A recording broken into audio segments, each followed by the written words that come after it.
Hi, I'm Becca Dougherty. I also am a parishioner here at St. Andrews. And I just want to tell you real quick 3 ways that small groups here at St. Andrews have blessed my marriage, me individually, and then my family or my kids. So the last group that Jim just referenced is a men's group here. My dad started a men's small faith group here years and years ago.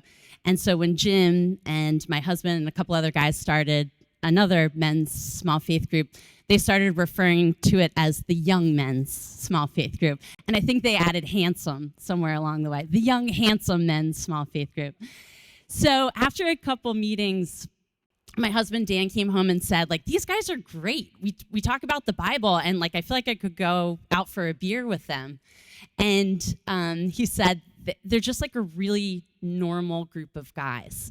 And a priest friend of ours says that's high praise in the Catholic Church because we can be weird sometimes. So it's just a normal group of guys where they share their faith. And I see the effects of that very beautifully in our marriage and in our family life. So I'm thankful, really grateful for that men's group. Personally, I was part of St. Andrews will run a lot of regular Bible studies throughout the year.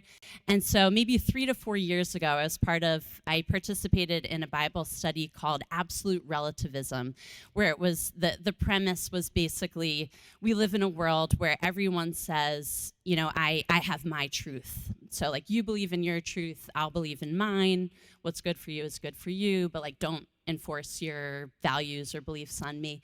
And so this Bible study was basically, we talked about how we can't all be right. If I believe in God and you don't, well, either he exists or he doesn't. And so let's get to the truth of it. And so the beautiful thing about our small group, so we would watch, I think it was Ted Suri, maybe was the presenter. We would watch a video, we'd do some readings, and then we would break into small groups. And in our small groups, that's where we talked about, okay, at work, this is what I'm kind of dealing with. Or, when I was teaching in a Catholic high school at the time, this is what I encounter with my students. So small faith groups provided a way for me personally to kind of break it down, take this big teaching, and then talk about it personally. Lastly, the way that small groups here have affected my family are through the Elizabeth ministry.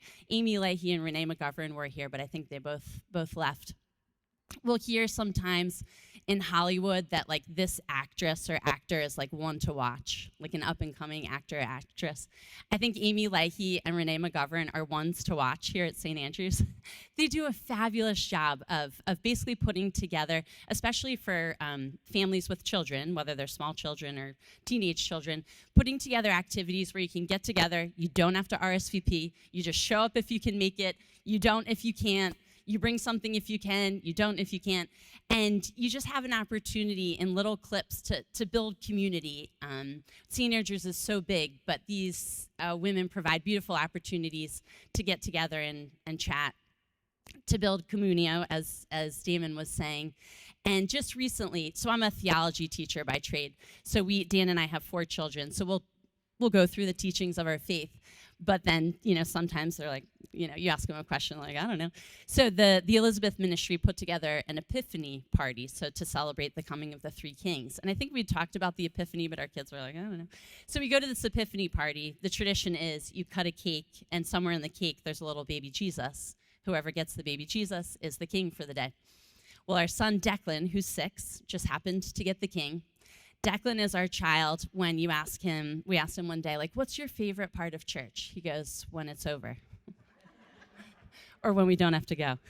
I asked him just ahead of Lent, I said, Declan, what should I give up personally, and what should we as a family give up?